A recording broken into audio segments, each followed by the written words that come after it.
주시는 말씀 함께 받겠습니다. 오늘 하나님 말씀은 요한 1서 2장 12절부터 14절 말씀입니다. 세 구절인데요. 마지막 구절은 같이 읽도록 하겠습니다. 12절 제가 읽습니다. 자녀들아, 내가 너희에게 쓰는 것은 너희 죄가 그의 이름으로 말미암아 사함을 받았으며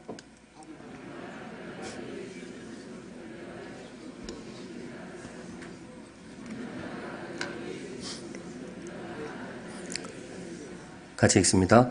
아이들아, 내가 너희에게 쓴 것은 너희가 아버지를 알았으며 아비들아, 내가 너희에게 쓴 것은 너희가 태초부터 계신 이를 알았으며 청년들아, 내가 너희에게 쓴 것은 너희가 강하고 하나님의 말씀이 너희 안에 거하시며 너희가 흉악한 자를 이기었음이라. 아멘. 오늘의 말씀은 제가 제목을 하나님이 주신 나의 별명 이렇게 잡았습니다. 우리 다 이름이 있지만은 또 이름 외에 별명이 있죠. 어린 시절에는 아마 별명 한두 가지 정도는 다 갖고 계셨으리라고 생각이 됩니다. 제 경우에는 특별한 별명은 없었는데 이름이 락자로 끝난다고 락자 돌림의 별명이 좀 있었습니다. 낙시, 요것까지는 괜찮았는데 낙지, 이건 좀 싫었어요. 낙지 이렇게 했었는데 특별한 저는 별명은 없었던 것 같아요. 그런데 가끔 어린 시절에 짓궂은 별명들이 있죠. 좀 놀리는 별명, 그래서 상처가 되는 그런 별명들도 가끔 짓고 부르고 그랬었죠. 근데 또 반면에 굉장히 따뜻한 별명이 있습니다. 이건 그냥 별명이 아니고 애칭이라고 부르는 게 더 좋을 것 같은데요. 사랑 해자를 넣어서 사랑을 담아서 부르는 별명. 그래서 그걸 들을 때에 굉장히 행복하고 용기가 솟는 그런 별명들이 있습니다. 예를 들어 이분의 별명이 그렇죠. 동화에 나오잖아요. 동요에 나오잖아요. 내 동생 곱슬머리 개구장이 내 동생. 이분이 이름이 하나죠. 이름이 하나인데 별명은 몇 개예요? 별명은 서너 개 이렇게 나옵니다. 엄마가 부를 때는 꿀돼지, 아빠가 부를 때는 두꺼비. 기억나세요? 누나가 부를 때는 뭐예요? 왕자님 그렇게 불렀습니다. 꿀돼지, 두꺼비, 왕자님 이런 별명으로 불렀던 모양인데 왜 꿀돼지일까요? 이게 아마 사랑하는 내 아들 토실토실 건강하라고 아마 그래서 엄마가 꿀돼지 이렇게 불렀던 것 같아요. 두꺼비는 왜 두꺼비일까요? 생긴 것도 이상한데 이게 복의 상징이잖아요. 두꺼비. 그래서 아마 아빠는 내 아들이 정말로 복덩이가 되었으면 좋겠다. 내 사랑하는 아이가 복덩이가 되라고 두꺼비. 이 왕자님은 누나가 보기에 자기 동생이 너무 멋있었던 모양이죠. 꼭 내 동생이라서 그런 것이 아니고 너무 멋있는 거예요. 그래서 왕자님이다. 물론 제가 이 작사가하고 관계는 없습니다. 전혀 만난 적도 없는데 아마 그런 뜻 같습니다. 굉장히 따뜻하잖아요. 가족의 사랑이 느껴지는 그런 이름, 애칭들이 되겠습니다. 그런데 오늘 하나님이 저와 여러분에게도 이러한 애칭을 선물해 주십니다. 오늘 본문에 보시면 하나님께서 우리를 부르시는 이름이 세 가지 나오죠. 사도 요한이 성도들을 부르는 이름입니다만은 사실은 사도 요한을 통해서 하나님이 우리를 부르신 이름이라고 보시면 틀림이 없습니다. 자녀들아, 기억나세요? 자녀들아 부르시고 두 번째는 아비들아 이런 게 나옵니다. 세 번째는 조금 기억이 쉽겠죠? 청년들아 이렇게 나오는 거예요. 사도 요한이 부서별로 돌아다니면서 설교한 게 아니에요. 유초동부 가가지고 자녀들아 이렇게 하고 지금 3부 예배 올라와가지고 아비들아 이렇게 하고 4부 예배 청년들을 모였을 때 청년들아 이게 아닙니다. 똑같은 성도들을 앞에 놓고 이 새 이름으로 부르는 겁니다. 애칭이라고 보시면 틀림이 없습니다. 주님의 사랑을 듬뿍 담았고 우리를 향하신 하나님의 소망을 담고 우리를 위한 응원의 메시지를 담아서 주신 소중한 이름이 되겠습니다. 하나하나 묵상하실 텐데요. 오늘 이 이름 받고 행복한 하루가 되시기를 주님의 이름으로 축원드립니다. 들어가겠습니다. 첫 번째 별명 12절 이렇게 시작하시죠. 12절 한번 읽어보겠습니다. 12절 한번 띄워주시면 같이 읽을게요. 시작. 자녀들아, 내가 너희에게 쓰는 것은 너희 죄가 그의 이름으로 말미암아 사함을 받았으며. 앞에 자녀들아 이렇게 되어 있는데 이게 별명이에요. 자녀들아. 조금 밋밋합니까? 꿀돼지, 두꺼비 이거 좀 확 들어오잖아요. 근데 자녀들아 요 표현은 조금 밋밋하죠. 그런데 여기에 들어있는 뜻은 굉장히 뭉클합니다. 다시 한번 띄워주시면 뒷부분은 왜 이런 별명을 붙였는지 그 이유를 설명하고 있습니다. 왜 자녀들아 이름을 붙였느냐? 내가 너희에게 쓰는 것은 너희 죄가 그의 이름으로 말미암아 깨끗하게 씻음을 받았으며 이렇게 읽으시면 틀림이 없습니다. 왜 자녀라는 이름을 주셨느냐? 우리가 너무 깨끗하기 때문에, 우리가 너무 정결하기 때문에, 우리가 너무 순결한 사람이기 때문에. 자녀를 한문으로 쓰면 이렇게 쓰면 돼요. 수정처럼 맑을 자자에 흰눈처럼 깨끗할 여자입니다. 물론 옥편에 그런 한문이 있는 건 아니에요. 그런 건 없습니다. 없고 그냥 하나님의 마음이 의도가 그렇다는 거예요.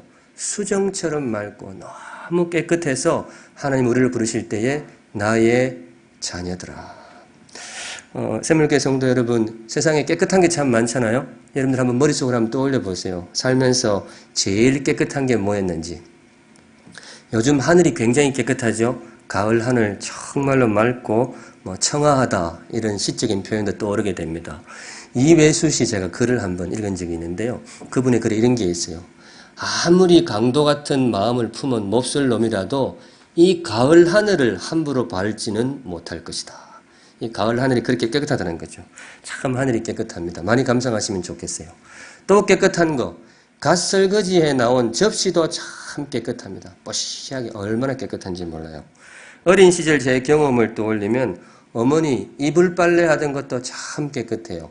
무명 그때 이불 호청이라고 했는데 요거 따뜻한 햇볕 좋은 날 널어서 빨래해서 널어 놓는단 말이죠. 하얀색. 거기다가 이제 말려가지고 풀을 이렇게 먹였던 것 같아요. 풀을 먹여가지고 처음 깔고 덮고 잘 때는 정말 포근하고 깨끗하다 그런 생각이 들었습니다. 이래저래 세상에 깨끗한 게 참 많아요. 제 개인적으로 진짜 깨끗한 걸 본 적이 있는데 가수 전진 씨 피부가 정말로 깨끗합니다. 보신 적 있으세요? 전진이라고 가수 있잖아요. 요즘 좀 활동이 뜸한데 제가 목회 처음 시작하고 한 2년인가 되었을 때에 노회 어른 선배 목사님들하고 압구정동에 그 유명한 복국집이 있어요. 이름 되면 다 아실 거예요. 금머라고 하는 그 복국집에 거기에 선배 목사님이 밥 한 끼 사주시게도 데려갔는데 딱 들어가는데 식당 한 구석에서 환한 빛이 보이는 거예요. 이게 뭘까? 딱 쳐다보니까 누가 있어요? 전진이 거기 앉아있더라고요. 제가 드는 생각이 이거 연예인 아무나 하는 게 아니구나. 오해 없으시 들으시기 바랍니다. 남자인 제가 봐도 설렐 정도로 참 잘생겼고 피부가 너무 고왔어요. 피부가 진짜로 곱더라고요. 티 하나 없이 정말 깨끗하다. 그래서 깨끗한 거 생각할 때 제가 가수 전진 씨가 떠오릅니다. 그분은 이 사실을 전혀 모르죠. 여하튼 세상에 깨끗한 게 많은 거예요. 그런데 우리 하나님 보시기에는 세상에서 제일 깨끗한 게 뭐냐? 접시도 깨끗하고 연예인 피부도 깨끗한데 하나님 눈에 제일 깨끗한 것은 내 사랑하는 자녀의 눈망울이 제일 깨끗하다. 내 자녀가 제일 깨끗하다. 내 자녀의 눈망울이 깨끗하고 연예인 얼굴보다 내 아이의 볼이 훨씬 더 깨끗하고 정결하고 순결하다. 공감이 되십니까? 네, 그게 이제 부모의 마음인데 하나님께서 바로 그 마음을 담아 주신 이름이 뭐냐? 너희들은 나의 사랑하는 자녀다. 이 이름이 되겠습니다. 자녀 대신에 아기라고 읽어도 좋아요. 원래 원어 뜻에 아기라는 것도 포함이 되어 있어요. 하나님이 우리를 향해서 나의 순결한 아기들아. 성도 여러분, 이거 믿음으로 마음에 꼭 새겨두시면 좋겠습니다. 제가 뭐라고 하면 아멘이라고 대답해 주세요. 아시겠죠? 준비되셨습니까? 네. 샘물교회 성도 여러분, 지금은 아니고 샘물교회 성도 여러분, 여러분은 깨끗합니다. 아멘. 한 번 더 할게요. 샘물교회 성도 여러분, 여러분은 순결한 사람입니다. 네, 그거 믿고 사시면 좋겠어요. 제 말이 아니고 하나님이 여러분들을 향해서, 물론 저를 향해서도 그래요. 우리는 정말로 순결하고 티 하나 없이 맑은 사람이다. 가끔은 그런 소리가 우리를 향해 들려올 때가 있어요. 남들이 너는 참 볼품없는 존재이다. 심지어 우리를 낮은 눈초리로 쳐다보면서 너는 참 비천한 존재이고 추한 존재이고, 제가 좀 표현을 점잖게 하고 있으면 진짜는 더러운 놈 이렇게 볼 때도 있단 말이죠. 거칠게 말해서 그런 눈으로 바라볼 때도 있어요. 우리가 뭔가 잘못이 있을 때. 근데 성도 여러분, 그 말 믿지 마세요. 그거 거짓말이에요. 그분들 우리를 잘 모르는 거예요. 그분들 눈에 보기에는 우리가 추하고 남루하고 그런지 몰라도 세상에서 제일 눈이 밝으신 하나님이 보시기에는 어때요? 우리는 너무 깨끗한 거예요. 수정처럼 맑고 흰 눈처럼 깨끗한 거예요. 그래서 그분이 우리에게 붙여주신 애칭이 뭐냐? 나의 사랑하는 자녀들아, 나의 사랑하는 아가야. 이것도 기억해 두시면 좋겠어요. 가끔은요, 남들이 나한테 그런 소리를 하는 것이 아니고, 남들이 그런 눈초리로 나를 바라보는 것이 아니고, 내 속에서 그런 생각이 올라올 때가 있어요. 나 자신의 부족함을 잘 아니까. 너까짓 게 뭐가 깨끗해? 무슨 요즘 수정이 무슨 검댕이가 꼈나? 네가 무슨 수정처럼 깨끗하냐고. 추하고. 내가 네가 어떻게 사는지 나는 잘 아는데. 그러니까 다른 사람이 아니고 내 속에서 그런 소리가 올라올 때가 있어요. 어린 시절에 안 좋은 추억이 있는 분들 중에는 그 목소리 때문에 힘겨워하는 분들도 들어 있습니다. 그런데 성도 여러분, 아니기를 바라지만 여러분들 자신 속에서 그런 소리가 올라오는 일이 있다면 그것도 믿지 마세요. 그것도 몰라서 하는 소리, 그것도 거짓말이에요. 하나님이 말씀하시기를, 우리보다 우리 자신을 더 잘 아시는 하나님이 말씀하시기를 너희는 깨끗하다. 너는 눈처럼 순결하다. 너무나 정결한 존재이다. 그래서 다른 소리보다도 말씀을 믿고 사시면 좋겠습니다. 주님이 말씀하시기를 저와 여러분은 깨끗한 존재입니다. 물론 이 이름이 그냥 나오는 것은 아닙니다. 우리 자신 솔직히 들여다보면 참 추한 게 많잖아요. 부족한 게 너무 많아요. 그런데 왜 하나님이 이 이름을 주시느냐? 우리는 예수 그리스도 안에서 깨끗합니다. 예수님의 보혈이 있기 때문에 우리가 정말로 깨끗한 존재입니다. 우리 잘 압니다. 우리 속에 더러운 죄가 있다는 걸 잘 압니다. 우리가 추한 존재라는 걸 잘 알아요. 그러나 우리의 추함보다 예수님의 보혈이 더 힘이 있습니다. 우리의 죄악보다 예수님의 십자가가 더 힘이 있어요. 그분의 보혈의 세척력이 굉장히 강합니다. 너희 죄가 주홍같이 붉을지라도 흰 눈처럼 희어질 것이다. 이태리 타월로는 피나도록 문질러 봐야 우리의 죄가 지워지지가 않아요. 심리치료 받는다고 지워지는 게 아니에요. 그런데 믿음으로 고백하건대 예수 십자가의 보혈은 저와 여러분을 깨끗하게 만들 수가 있습니다. 바로 그 예수 안에서 저와 여러분이 어떤 존재라고요? 깨끗합니다. 순결합니다. 그거 믿고 사시면 좋겠습니다.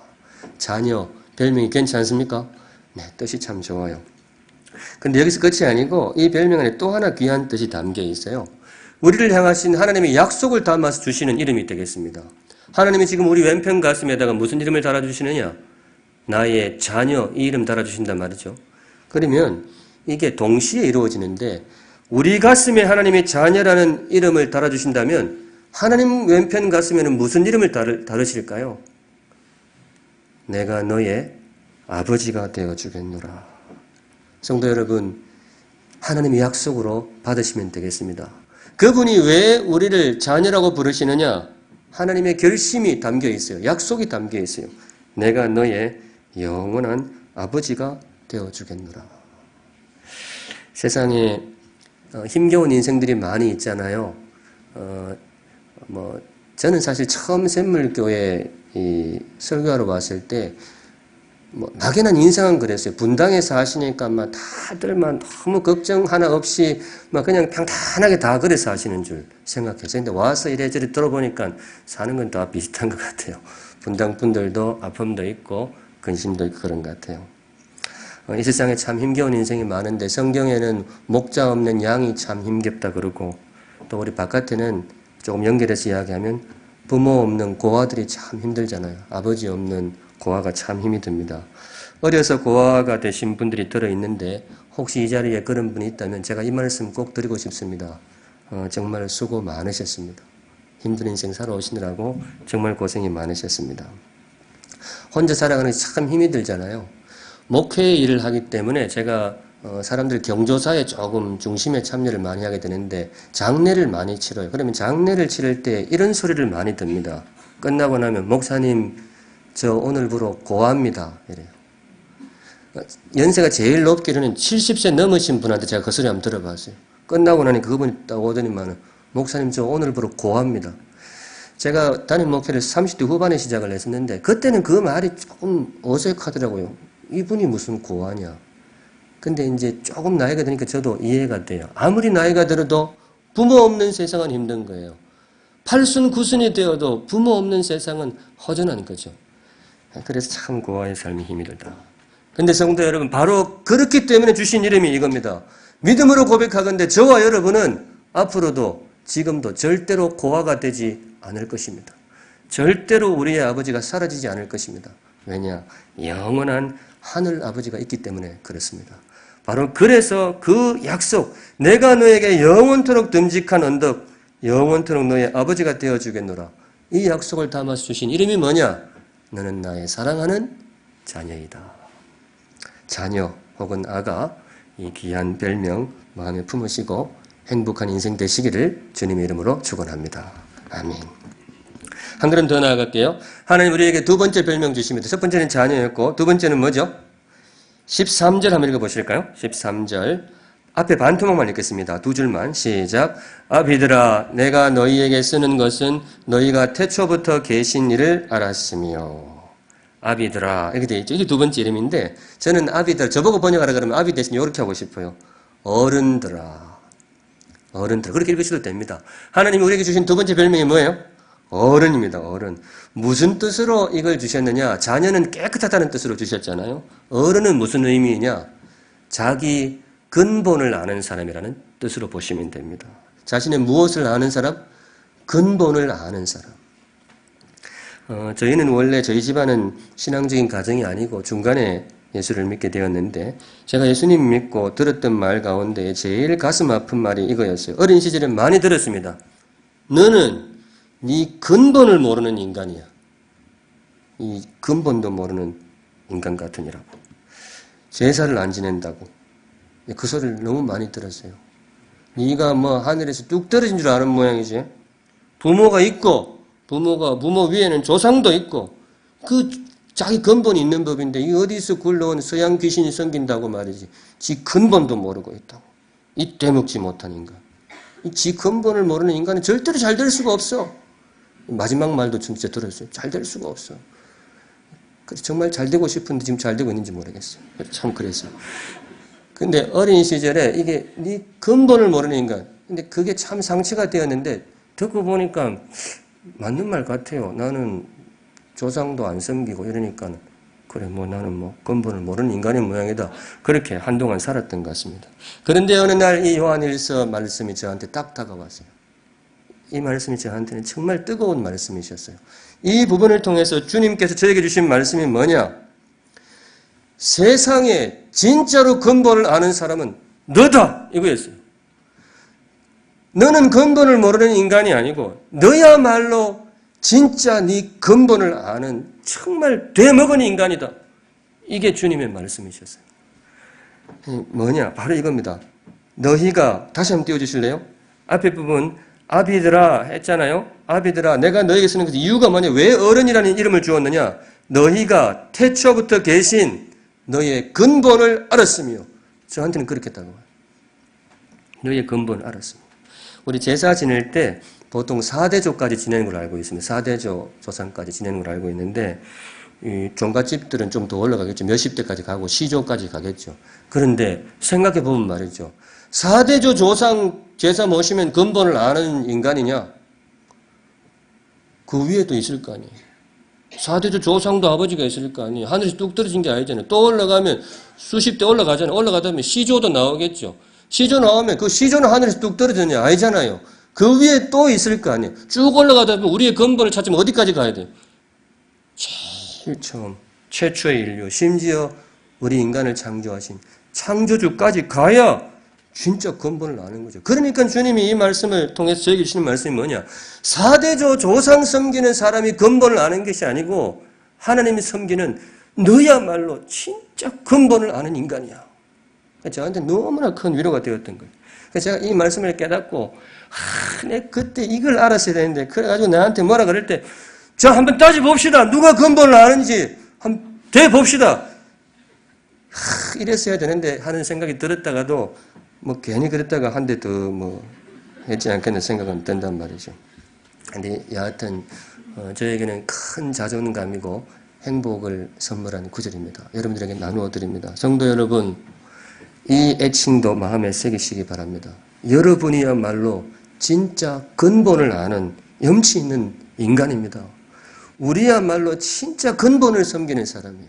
4대조 조상 제사 지내는 거 중간 근본이죠, 중간. 진짜 근본을 아는 사람은 누구냐? 주일날 예배 드리는 사람이라고 믿습니다. 지금 우리가 하나님 앞에 나와왔잖아요. 우리의 근본이신 하나님 앞에 나와왔잖아요. 그분 앞에 지금 예를 갖추고 있는 시간이 저는 예배 시간이라고 믿습니다. 그렇기 때문에 진짜로 우리가 어른이에요. 우리가 정말로 예법을 아는 사람이에요. 근본을 아는 사람. 그래서 그 자부심으로 살아가시면 좋겠어요. 내가 진짜 근본을 아는 어른이다. 어른이라는 별명도 마음에 드십니까? 네, 저는 참 좋아요. 하나 더 있습니다. 이 어른에 담긴 뜻이 하나 더 있어요. 어른은 왜 하나님이 우리에게 어른들아 혹은 아비들아 이 이름을 주셨느냐? 지혜가 있기 때문에 그래요. 어른은 지혜의 상징이잖아요. 우리 삶의 지혜라는 것이 책으로도 배우고 뭐 여러 루트를 통해서 배우지만은 이 경험이 주는 지혜가 있잖아요.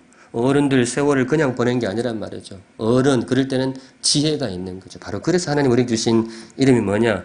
너희야말로 진짜 지혜가 충만한 어른이다. 그거 잠시 나누고 싶습니다. 언젠가 저희 집에 이맘때였어요. 어릴 땐 이맘때였는데 온 가족이 둘러앉아가지고 송편을 빚고 있었습니다. 송편. 그러니까 이맘때쯤 되겠죠. 그런데 그때는 정말 우리 가족 다 둘러앉았어요. 아버지, 어머님 당연히 오시고 옆에 누이들하고 저하고 있는데 이렇게 둘러앉아서 송편을 빚는 거예요. 저희 집에는 이런 그림이 원래 안 나오는 집안이었어요. 뭐 이렇게 제가 저번에 한 말씀, 뭐 깨진 게 많아가지고 잘 안, 그날은 크게 된 거예요. 저도 너무나 들뜨고 야 우리도 이럴 수 있구나 이랬던 것 같아요. 다들 그러는데 좋은 일에 꼭 뭐가 끼잖아요. 어머니가 너무 들떴던지 반죽을 너무 질게 해가지고 이게 송편 반죽을 했는데 이 호떡 반죽이 나온 거예요. 그래서 이게 큰일 났어요. 분위기 싸해요. 어떻게 됐을까요? 저는 조심스럽게 그래도 어떻게 하는지 송편 반달을 만들어 가는데 아버지는 좀 화가 나신가 평소에 안 오는데 와가지고 뭐 반죽이 이래서 갖고 이래 막 탁탁 떨어지고 분위기 막 깨지는 거예요. 그런데 그때 저희 어머님이 어떻게 하시느냐 이렇게 있더니만 갑자기 일어나더니만은 옆집으로 막 달려가셨어요. 어머니가 옆집에 우리 동네에서 연세 정말로 지긋하신 할머니 한 분이 계셨어요. 그 집에 가서 물으러 오겠다고. 어떻게 해야 되는지. 답이 나왔을까요? 안 나왔을까요? 우리 여기 주부님들 많이 계시죠? 자, 송편 반죽이 이게 호떡 반죽이 나왔어요. 송편 반죽으로 바꿀 방법이 있습니까? 없습니까? 이게 저로서는 난감했어요. 이거 물이 모자라면 부으면 되는데 부어버린 물을 어떻게 해요? 무슨 드라이로 이렇게 할 수도 없고. 근데 정말 놀랐는데 그 어른들 세월이 그냥 가는 게 아니라는 걸 제가 정말 깊이 깨달았어요. 할머니한테 어머니가 배워오셨는데 딱 들어가더니 수건을 갖고 오더라고요. 수건을 갖고 반죽을 넣어가지고 꾹 짰는데 물이 쭉 떨어지고 펼치니까 뭐예요? 물 더 부어야 될 만큼 말라버렸어요. 아 정말 저는 너무 놀랐어요. 이 어른들 지혜라는 것이 처음 들으신 분들 나중에 저한테 사례하세요. 이거는 백종원 씨도 몰라요. 근데 뭐 아시는 분들 많겠지만 그거 수건을 넣어서 짤 생각을 어떻게 하셨는지 그러니까 그 세월이 그냥 흘러간 세월이 아닌 거죠. 그 수십 년 사시면서 별일 다 했었겠죠. 그 할머니 집에도 언젠가 한번 호떡 반죽이 나왔겠죠. 그것도 이렇게 쭉 했단 말이죠. 제가 그 기억을 떠올리면 그날 우리 동네에는 참 귀한 어른이 두 분 계셨습니다. 하나는 그 할머니, 얼마나 지혜가 깊어요. 참 단순하지만 너무 깊잖아요. 한 가정을 살린 지혜였어요. 근데 지혜 그분이 어른인데 사실은 또 귀한 어른이 한 분 계셨는데 저희 어머니도 정말 귀한 어른이었다 생각이 돼요. 겸손하게 물을 줄 알잖아요. 어른은 어른도 어른이지만은 어른한테 물을 줄 아는 게 어른이거든요. 13절에 조금 전에 읽었던 이 구절에도 어른이 두 분 나옵니다. 한 분은 태초부터 계신 어른, 우리 하나님 최고의 지혜를 가지신 어른. 그런데 그 하나님 외에 어른이 또 한 분이 있어요. 그분이 누군가를 향해서 너희들도 어른이다 이렇게 부르는 사람이 있어요. 하나님한테 물으러 오는 사람들. 인생의 지혜를 물으러 오는 사람들. 겸손히 어떻게 해야 될까요? 바로 저와 여러분에게 주신 이름이 바로 그 어른입니다. 우리 하나님께 물으며 살 수 있기를 바랍니다. 우리 늘 물으며 살잖아요. 기도도 하고 말씀 펼치고 묻고 묻는 것이 지혜이죠. 인생이 잘났다 그래도 참 뜻없는 인생이고 한계가 있는데 절대자 앞에 머리를 숙이는 인생이야말로 진짜 어른이라고 믿습니다. 바로 이 지혜, 이 성숙한 지혜를 담아서 우리에게 주신 애칭이 뭐냐? 너희들은 어른이다. 어른이라는 이름도 괜찮습니까? 네, 이 이름도 마음에 꼭 새겨두시고 정말로 어른스럽게 살아가시면 좋겠습니다. 마지막 하나 남았습니다. 하나님이 우리에게 주신 마지막 세 번째 별명. 세 번째는 뭐죠? 남은 부분 읽어보겠습니다. 밑에서 두 줄. 청년들아. 시작. 청년들아, 내가 너희에게 쓰는 것은 너희가 악한 자를 이기었음이라. 하나님께서 우리를 부르시는 마지막 애칭이 되겠습니다. 깨끗하기 때문에 자녀라고 불렀고요. 근본을 아는 지혜가 있기에 어른이라고 불렀어요. 그런데 왜 청년이라고 부르느냐? 힘이 세기 때문에 그래요. 강하기 때문에 그렇습니다. 청년은 힘의 상징이고 승리의 상징이잖아요. 그래서 하나님이 성도들 향해서, 저와 여러분을 향해서 너희들은 청년이다 이렇게 부르시는 거죠. 공감이 되십니까? 네, 공감이 되시면 좋겠습니다. 그런데 불행히도 이 편지를 처음 받았던 초대교회 성도들은 별로 공감을 못했어요. 앞에 두 개는 어느 정도 공감을 했어요. 그래, 우리가 예수님의 보혈로 씻음 받았으니까 깨끗하고 우리 하나님 섬기고 사니까 근본을 아는 인간이고 여기까지는 수긍이 되는데 세 번째는 돌아보니까 그런 것 같지가 않아요. 그분들은 그렇게 강하지가 않았거든요. 힘이 센 분들이 아니에요. 왜냐? 이 초대교회는 참 힘없고 약하고 미미한 공동체였어요. 주로 모인 분들이 가난한 분들이 많았고 그 중에 태반은 노예들이었습니다. 사회적인 기반이나 힘이 아무것도 없어요. 그래서 핍박도 심해가지고 숨어서 예배를 드렸어요. 대체로 지하 무덤에서 드리고 가정에서 드려도 조용히 소리 날까봐 조용히 찬송가도 조용히 그렇게 했단 말이죠. 왜? 로마군한테 들키면 어떻게 될 수가 있거든요. 그래서 숨죽여 예배 드리고 있는데 그런데 하나님이 그분들을 향해서 너희들이야말로 힘센 청년들이고 너희들이야말로 승리자다. 이러니까 별로 감흥이 안 사는 거예요. 이건 아닌데. 그런데 성도 여러분, 그렇게 세월이 오래 걸리진 않았습니다. 그것이 진실로 드러나게 됩니다. 뭐냐 하면 교회가 로마를 이겼습니다. 도무지 살아남지 못할 것 같은 그 미미한 교회가 살아남았고 심지어 그 강성하던 제국 로마를 교회가 이겼습니다. 이겼어요. 이 편지 받은 지 채 200년이 지나지 않아가지고 로마 황제도 예배드리러 왔습니다. 그 제국보다 교회가 더 강하다는 것이 얼마 지나지 않아서 증명이 되게 됩니다. 이 이름이 맞았어요. 하나님 허투루 주신 이름이 아니었어요. 진짜로 교회는 힘세고 강한 청년이었습니다. 성도 여러분, 그래서 말인데 저와 여러분도 이 이름을 나의 이름으로 받을 수 있기를 바랍니다. 저와 여러분은 어떤 사람이라고요? 청년입니다. 청년. 특별히 혹시 질병으로 힘겨워하고 계신 분이 있다면 제가 그냥 주신 말씀이니까 이거 이름 여러분 드리고 싶어요. 질병 앞에서 약해지지 마세요. 주께서 우리를 부르시기를 너는 파릇파릇한 청년이다. 그 믿음으로 기도하시면 좋겠습니다. 사실 살면서 힘겨운 일이 많이 닥쳐요. 폭풍 같은 거. 우리 찬양 가수의 폭풍 이야기 자주 나오는 게 우리 삶이 그렇기 때문에 그래요. 참 그 앞에서는 왜소해 보이죠. 그래서 우리는 참 약하다. 그런 생각이 들 때가 있는데 성도 여러분, 그때도 그 약하다 소리 믿지 마시고 나는 청년이다. 눈에 보이는 현실을 믿지 마시고 말씀을 믿으시면 좋겠어요. 주께서 우리에게 말씀하시기를 우리는 보기보다 강합니다. 우리는 보기보다 맷집이 세요. 우리는 보기보다 힘이 셉니다. 자, 그래서 원래 설교 제목을 생각보다 괜찮은 사람 이렇게 하려고 했는데 제목이 그게 나왔을까요?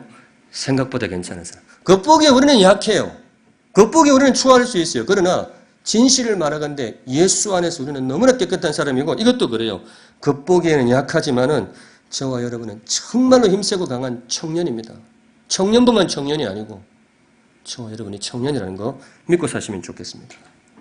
어려운 일 닥칠 때 그럴 때도 있지만은 특별히 이 별명의 의미가 가장 분명하게 드러나는 순간은 역시 죽음의 순간입니다.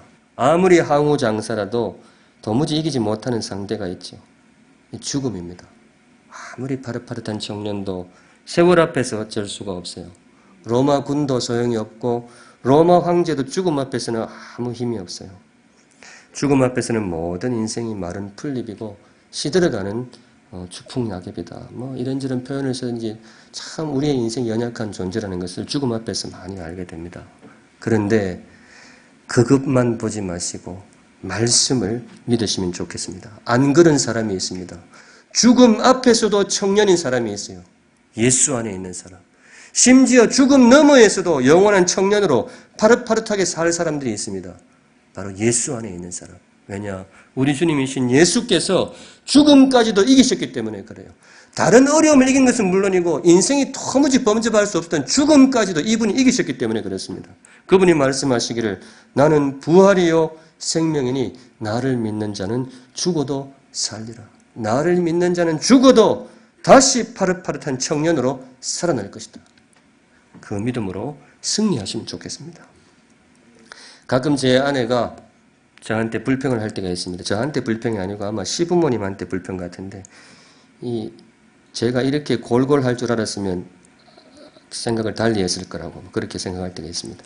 제가 허우대는 멀쩡해도 잔병이 많아서 요즘 좀 덜하긴 덜합니다. 잔병이 많아가지고 식탁에 약 떨어질 때가 거의 없었어요. 그래서 이런저런 잔병이 많은데 그러니까 젊을 때는 몰랐는데 이럴 줄 알았으면 내가 아닌 건데 좀 몸 튼튼한 남자도 만났던 모양이죠.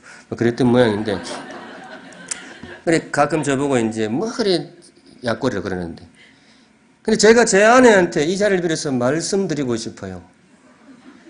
눈에 보이는 걸 믿지 말고 말씀을 믿으라고. 주께서 말씀하시기를 네 남편은 청년이야. 이렇게 말씀. 예수 안에 있는 저와 여러분은 청년입니다. 우리가 육신이 조금 약해져도 청년입니다. 절대로 우리는 무너지지 않을 영원한 청년입니다. 오늘 말씀 맺습니다. 오늘 주님께서 우리 주신 말씀 하나님 우리에게 사랑을 담아 지어주신 애칭 3가지 이름들이 괜찮습니까? 제일 처음 우리가 너무 순결하고 깨끗하기 때문에 너는 나의 사랑하는 자녀니라. 우리는 정말로 근본을 아는 예법을 아는 인생들이에요. 염치를 알아요. 그래서 네가 정말로 어른이니라. 무엇보다 보기보다 너희는 강하다. 보기보다 우리는 강해요. 힘이 세요. 어려움이 있어도 무너지지 말고 부닥쳐 보세요. 생각보다 강한 사람이라는 것을 발견하게 될 것입니다. 그래서 우리에게 주신 이름이 너희들은 영원한 청년이니라. 이 귀한 이름 마음에 새기시고 남은 생에도 승리하시는 복된 인생 되시기를 주님의 이름으로 축원드립니다. 아멘. 우리 함께 찬양하시겠습니다. 나는 믿네 함께 찬양하고 싶은데요. 자리에서 일어나실까요? 같이 일어나셔서 사실 이 찬양 저는 샘물교회 와서 처음 배웠어요. 샘물교회 와서 큰 거 하나 챙겼습니다. 가사가 우리가 정말 어려움 앞에서도 무너지지 않고 승리할 수 있다 그런 내용이 있어서 이 찬양 골랐습니다. 말씀 마음에 새기시면서 다 같이 하나님 앞에 찬양하시겠습니다. 거룩하신 하나님 저에게 주신 말씀 샘물교회 성도들에게 전달합니다. 사랑하는 자녀라는 이름을 주신 깨끗한 사람이라는 이름을 주신 하나님 우리 성도들 그거 믿고 힘있게 살게 하여 주시옵소서.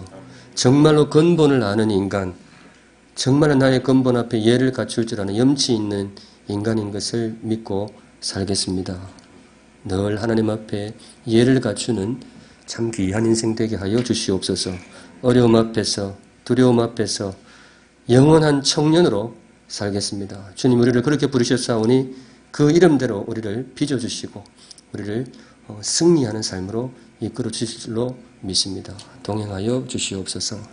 거룩하신 하나님 주의 백성들 하나님 앞에 귀한 헌물 올려드립니다. 주님 기쁘게 받아주시옵소서.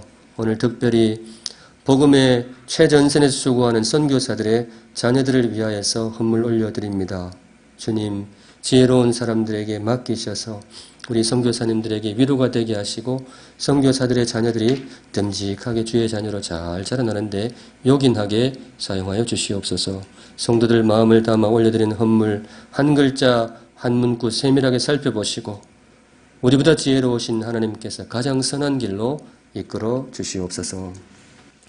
지금은 우리 구주 예수 그리스도의 은혜와 우리를 위하여 외아들의 목숨을 내어주신 하나님 아버지의 크신 사랑과 지금 우리와 함께 하시는 성령 하나님의 임재하심이 순결한 주님의 자녀요, 정말로 염치를 아는 근본을 아는 어른 중에 어른이요, 영원한 청년의 이름을 품고 그 이름 이루며 살아가기를 소원하고 다짐하는 주의 모든 백성들 머리 위에 이제로부터 영원까지 항상 함께 있을지어다. 아멘.